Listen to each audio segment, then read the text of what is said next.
SwayamPrabha. Digital India. Educated India.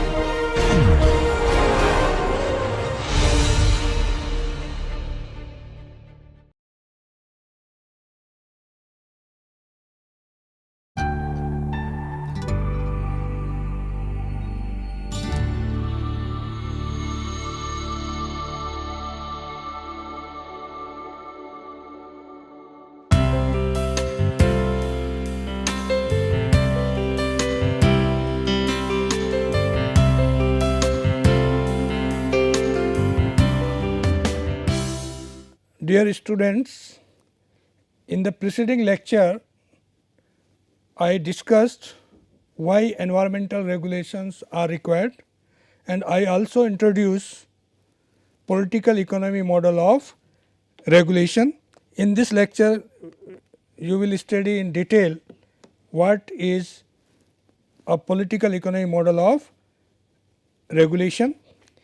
As I already told you that policy making or regulation making is a political process, more political process rather than economic process. So, therefore, politics is very important here, and understanding the political economy of regulation is very critical to know how regulations are made in the economy, because there may be many push and pulls from the different kind of stakeholders when some rules and regulations are formulated.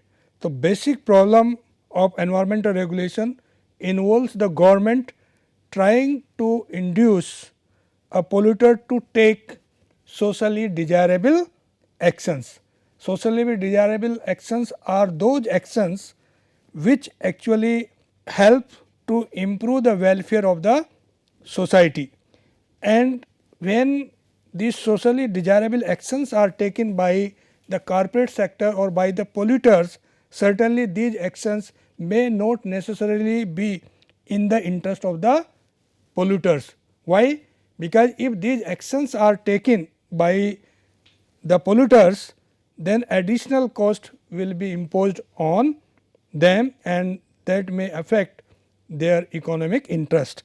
That is why socially desirable actions may not necessarily be the action that are desired by the corporate sector or by the polluters. So, government faces a complex problem of determining exactly what level of pollution is best for the society. In fact, it is a major challenge before the regulator how to decide what level of pollution is socially desirable in an economy, because some level of pollution is desirable, because the kind of activity associated with the pollution are good kind of activity, and the goods or services created through this kind of activity are consumed by the society, and society welfare is improved. So, therefore, it is very difficult to determine what is the best level of pollution in any economy, and in reality the government faces many pressures, many push and pulls from different stakeholders, and these stakeholders lobbying with the government to protect their own interest. We have environmentalists, they always put pressure that environment should be protected and there should be more strong environmental regulations, but at the same times there are the producers, they feel that if environmental regulations are very strong, then their economic interest may be badly affected. Similarly, there are consumers who are affected due to the negligence of the producers while producing the goods and releasing the pollution in the atmosphere. So, we had the different kinds of stakeholders, and how they interact each others and lobbying with the government is actually examined under the political economy model of regulation. I can explain this by this chart. Here in this diagram, we have three components of government. We have legislature or parliament in our case.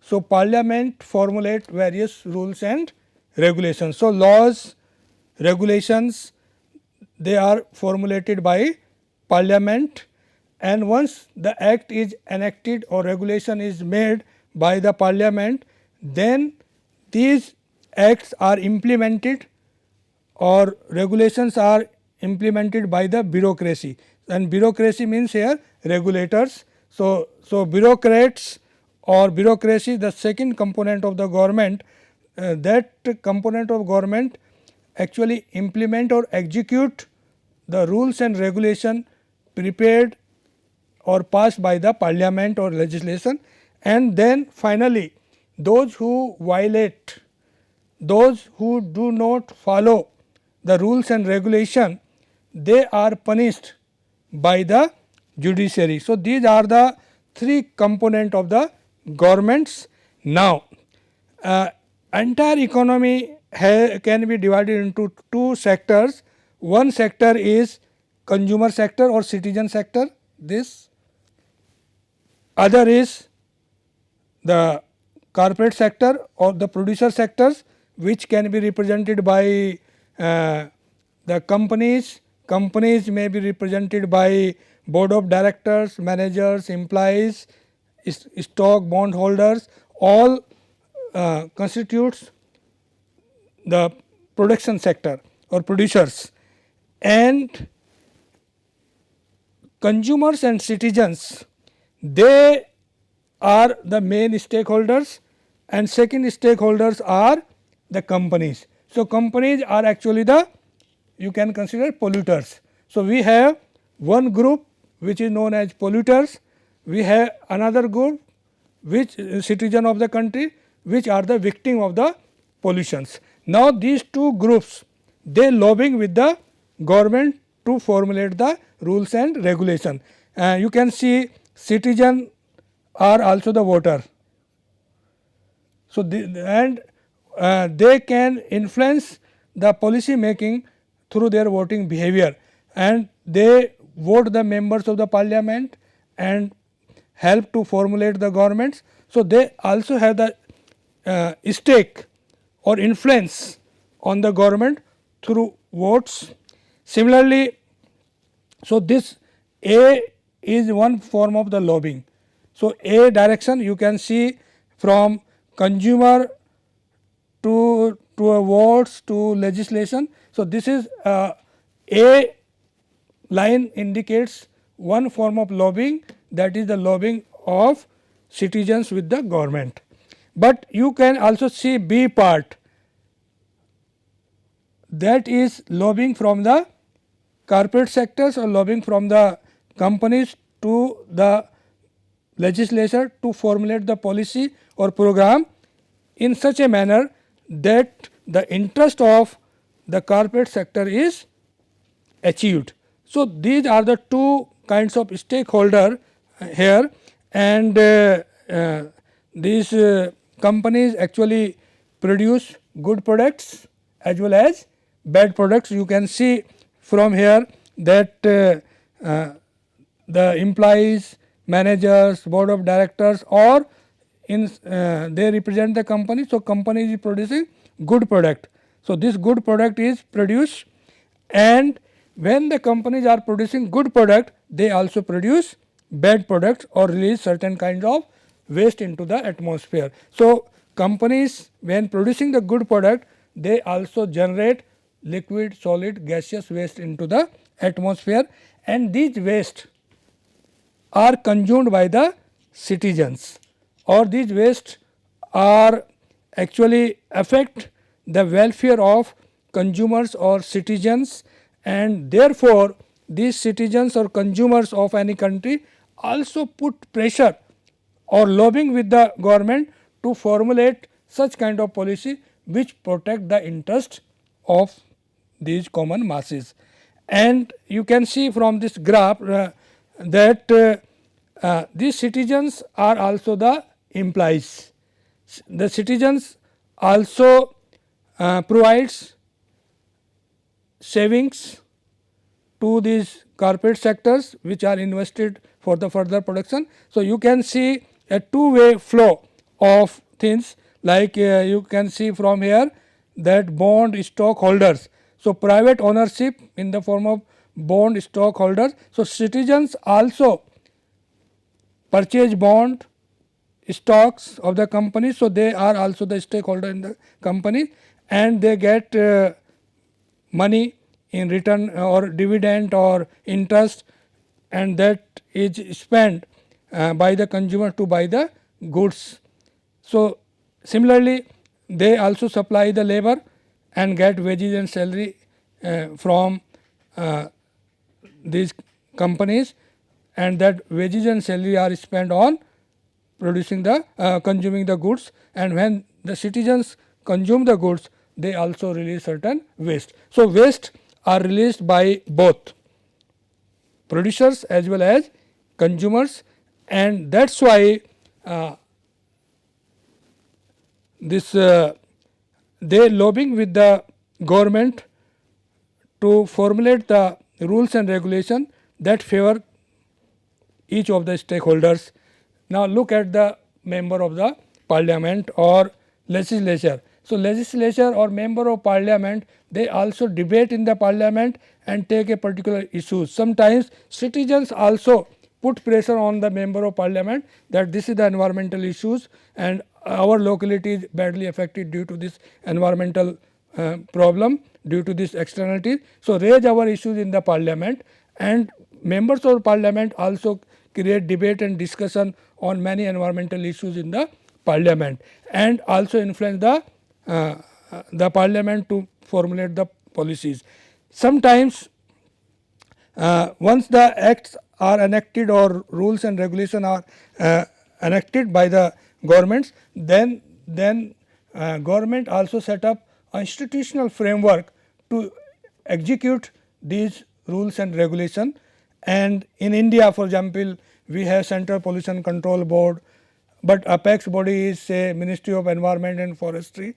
Then we have Central Pollution Control Board, we have State Pollution Control Board, we have the state unit, local units. So, these State Pollution Control Board or Central Pollution Control Board through their staff try to implement the rules and regulation and also see whether the regulations are followed or not. And if any company is violating any section of any act, environmental act, or if not following a particular directive of the government through regulation, then judiciary court, the case may be issued against a particular company in the court, and court also debate on the issues, and if the complaint is found genuine, then company may be punished by the court. So, this is overall political economy, but very important thing here is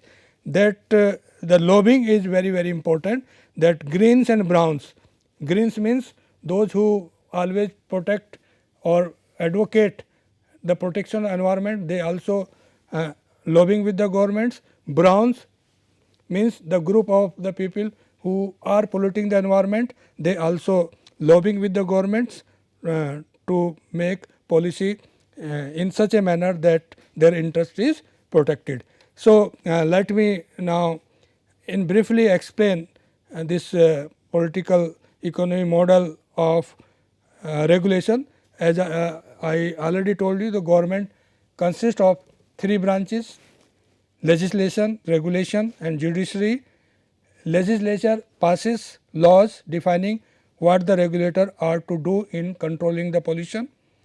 Regulators or the bureaucracy are charged with the detailed implementation of the legislature's laws. Regulators' actions are tempered by the judiciary if the violation of regulation is done. Legislature may have difficulty in achieving its goals since it does not directly influence the polluter. So, this is the major problem here.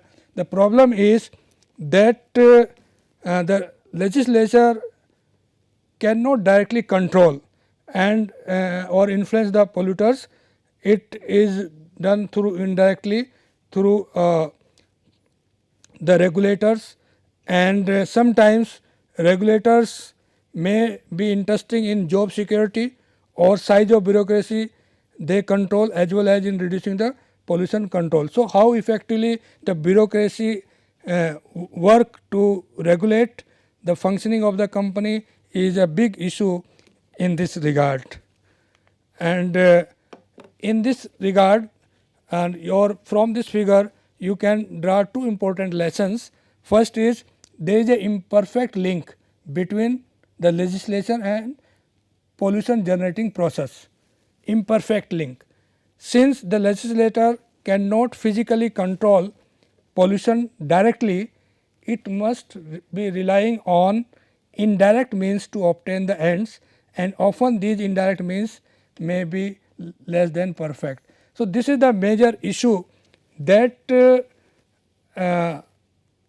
is imperfect link between legislature which is formulating the regulations and the polluters or pollution generating process, and legislator cannot directly control the activities of the polluters. It rely indirectly on the means to protect, and that measures or instruments used by the governments are not perfect or they may be inefficient. Second lessons which we can draw from this political economy model of regulation is, regulation may be excessively costly, may result into considerable cheating, may result in excessive time delays, and may result in too much pollution. So, it is not necessary that the regulations is cost effective. Many times regulation is very costly. How it is very costly? Because a team of engineers is to be employed to monitor the activities of companies, and moreover it is very difficult to decide what should be the level of pollution, whether a particular technology suggested by the regulator to be installed by a particular company or a particular device will be able to check the pollution under control or desired result would be able to be achieved is a big question mark. Similarly, sometimes companies themselves may not share the valuable information to the regulator. So, getting the required information about many aspects of the company is a very difficult, and moreover the results may be too much pollutions. So, these are the two important lessons which we can draw from this political economy model. Legislature is influenced, I already discussed, by the citizen welfare, that is represented by line A in the figure, but it is also influenced by polluters, which is shown by the line B in the graph. And here line A is actually the indicate or represent the normative theory, which I already discussed while explaining public interest theory and interest group theory, and line B is representing here positive theory. So, you can also relate these two theory of regulation, interest group theory and public interest theory, while analyzing the political economy model of regulation. And here line B also tell us indigenous politics, and line A tell us exogenous politics. So, if you include line B, then it is the indigenous politics, and if you exclude the line B from the graph, then it becomes exogenous politics. Typically, the objective of regulator is viewed as maximizing the sum of producers and consumer surplus. So, when regulators formulate any regulation, this aspect may be taken into consideration, that overall surplus should be maximized, producers as well as consumer surplus, and we have already discussed these two surpluses.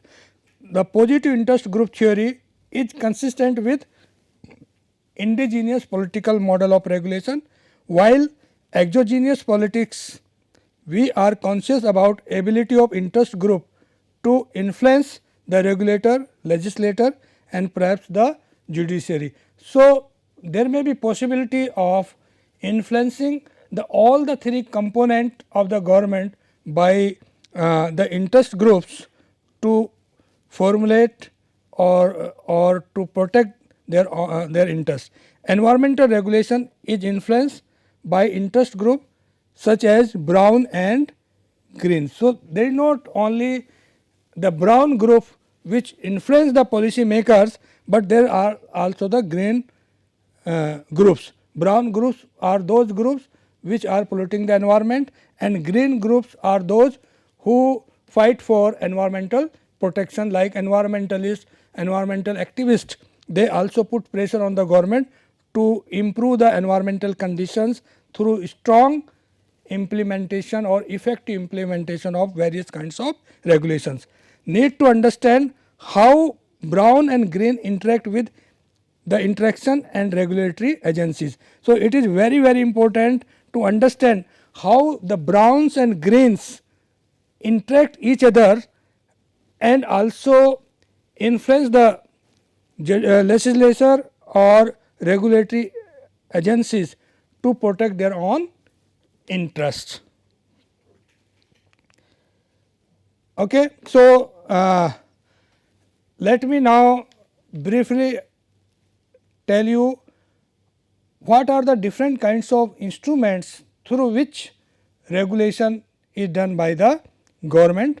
So, broadly the environmental regulations can be classified into two categories. One is command and control policy approach and other is economic incentives. So, command and control is known as direct interventions in the activities of the polluters, and economic incentives are indirect interventions in the activities of polluters. So, economic incentives are also known as market based approach to protect the environment. So, these are the two basic approaches of environmental protection: command and control. Command and control approach is a direction by the government in the way in which production and consumption activities are carried out. So, government can control through regulation both the activities, producers activities as well as consumers activities to achieve the intended goal of the environmental protections. Government enacts several rules and regulation. So, enactment of rules and regulation is the part of regulation. Institute enforcement of authorities at different levels to implement them.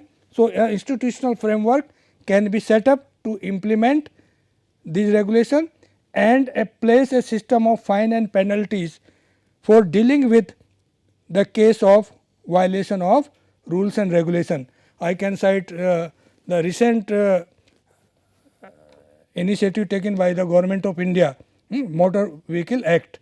So, this is a good example of regulation. Now, different kinds of fines are being imposed on those who are violating the rules. So, if you are not using your seat belt, fine will be imposed.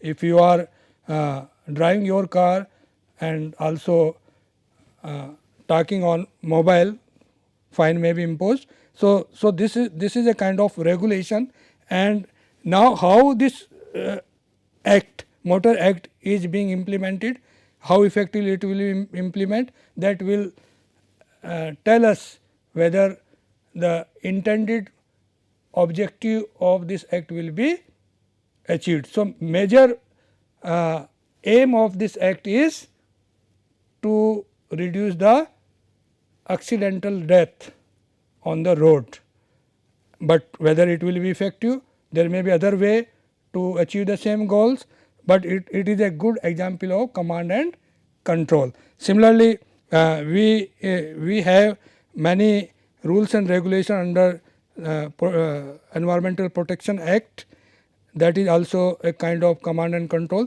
So, Central Pollution Control Board may also direct the company to use the specific device technology to produce the goods, and if that technology or device is not used by a particular company, then company may be punished under this. So, command and control is one approach, and second approach is economic incentives.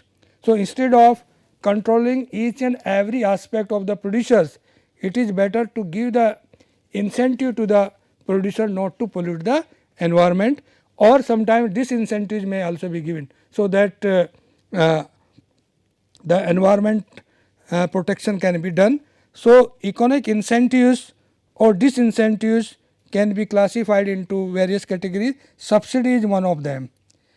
So, government can provide subsidy, like in India subsidy is being provided on solar energy, and purpose is to produce more energy through solar system, so that environmental or pollution can be reduced or environmental degradation can be reduced, or taxes can be imposed. Tax and fees are other measures that can be adopted by the government. Marketable permits, tradable permits can be given to the company. So, up to certain extent the company can pollute the environment. So, quota of polluting the environment may be given to the company, and if company is using beyond the quota, then the permits may be purchased from others. So, carbon credit is one of the instruments under this. Then liability clause can be made. Government can say do whatever you like, but if someone is harmed from your act, then it is your liability to pay the compensation or to pay the damage, and refundable deposit. So, these are some of the measures. I will take one by one all these measures in the next lecture. I just introduce in this lecture that these are the two approaches of environmental regulation. One is command and control approach, and other is the indirect approach, or incentives can be given to the company to protect the environment, or through incentives the behavior of the firm is changed. Let me now sum up this topic. In this lecture I discuss two theories of environmental regulation, public interest theory and interest group theory, and in detail we have discussed the political economy of regulation. Government is influenced by both the stakeholders, one is Brown and other is the Greens, and I also just introduce two basic regulatory instruments, one is command and control and other is the economic incentives. Thank you very much.